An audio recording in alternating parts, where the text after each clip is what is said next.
आज हम हिंदी पद्य खंड में से आदमी नामा कविता जो नज़ीर अकबराबादी द्वारा लिखित है उसको हम पढ़ेंगे। नज़ीर अकबराबादी, इनका जन्म सन 1735 आगरा में हुआ था और इनकी मृत्यु सन 1830 में हुई थी। ये हिंदी और उर्दू दोनों भाषाओं का ज्ञान रखते थे और राह चलते यानी रास्ते चलते नज़्में कहने के लिए बहुत ही मशहूर थे। हिंदुओं के त्योहारों से में शामिल होकर दिलो जान से लुत्फ यानी खुशी उठाना और ज्ञानी होते हुए भी ये हंसी ठिठोली और अपने दोस्तों के साथ मनोविनोद यानी हंसी मजाक करते थे। आदमी नामा इनके द्वारा लिखित है, जिस कविता में बताया गया है आदमी के विविध रूपों को कि आदमी के कितने रूप होते हैं, विभिन्न परिस्थितियों और भाग्य के वशीभूत होने के कारण उसे भिन्न भिन्न रूपों में जीना सिखाया। आदमी की सकारात्मक और नकारात्मक मनोवृत्तियों का बहुत ही खूबसूरती से चित्रण किया है। अच्छे और बुरे सभी कार्य करने वाले को इन्होंने आदमी ही बताया है कि अगर कोई अच्छा काम करता है तो वो भी आदमी है और बुरा काम करता है वो भी आदमी ही कहलाता है। अब हम इनके द्वारा लिखी नज्म को पढ़ते हैं और मैं उसका अर्थ आपको बताती हूँ।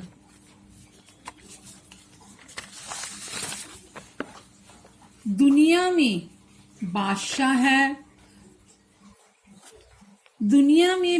है सो वह भी आदमी, और मुफलिस व गधा है सो है वो भी आदमी।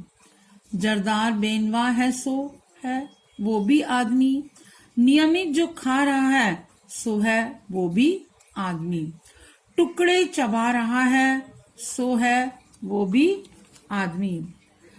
आदमी नामा नज़्म में नज़ीर अकबराबादी ने कुदरत का सबसे नायाब संरचना आदमी को ही आईना दिखाया है।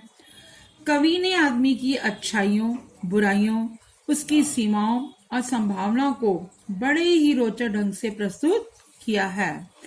कवि के अनुसार लोगों के भिन्न भिन्न आचरण और व्यवहार पर प्रकाश डालते हुए कह रहे हैं कि जो दुनिया में बादशाह है यानी जिसके पास धन दौलत है वो भी आदमी है, और मुफलिस और गधा का मतलब होता है गरीब और भिखारी। मुफलिस मीन्स गरीब और गधा मीन्स भिखारी।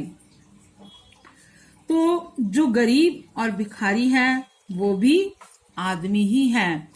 जरदार का मतलब होता है मालदार यानी पैसे वाला, और बेनवा का मतलब होता है दुर्बल कमजोर जिसके पास कुछ भी नहीं है।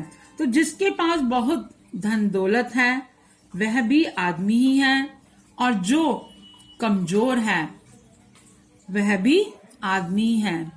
नियमित जो खा रहा है यानी जो स्वादिष्ट भोजन खा रहा है वह भी आदमी ही है, और टुकड़े चबा रहा है यानी जो सूखी रोटियों के टुकड़े चबाकर अपना गुजर बसर करता है वो भी आदमी ही है।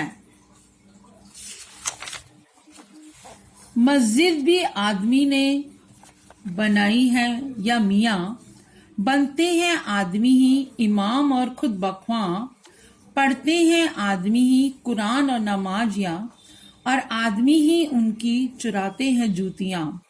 जो उनको ताड़ता है सो है वो भी आदमी। तो इसमें कवि कहते हैं कि इस दुनिया में मस्जिद बनाने वाला भी आदमी ही होता है, और मस्जिद में बैठकर नमाज पढ़ने वाला मियाँ और कुरान शरीफ का अर्थ बताने वाला भी आदमी ही होता है।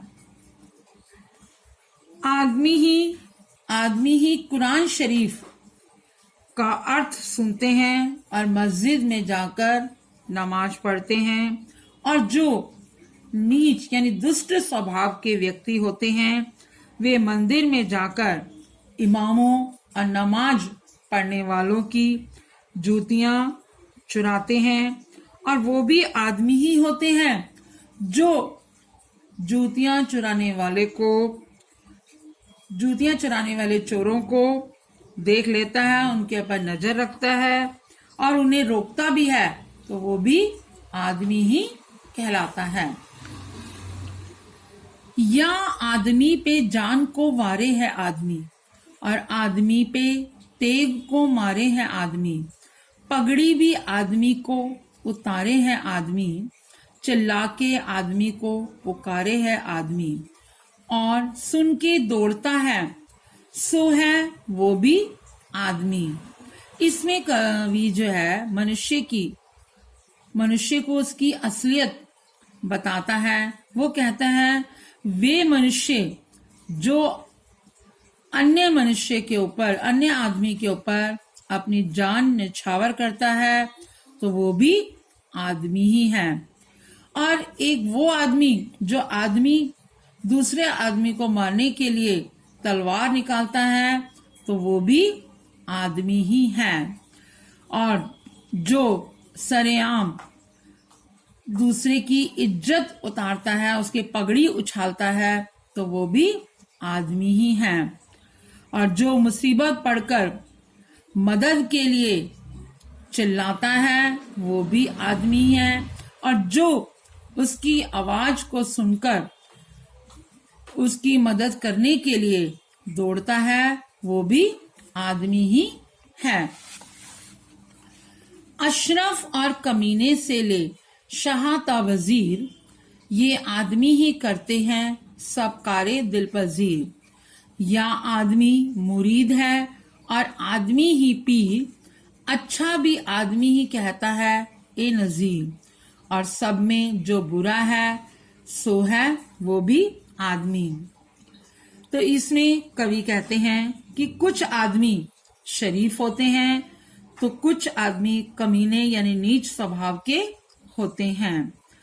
बादशाहों से लेकर मंत्रियों तक सब मनमाने काम करने वाले आदमी ही होते हैं।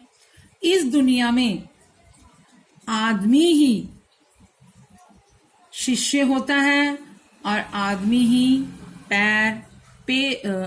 ही पीर पैगंबर कहलाते हैं।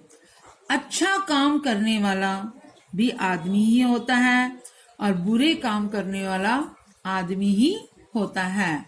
तो आपने देखा कि इसमें उन्होंने आदमी के नकारात्मक और सकारात्मक दोनों रूपों को बहुत ही अच्छी तरीके से बताया है।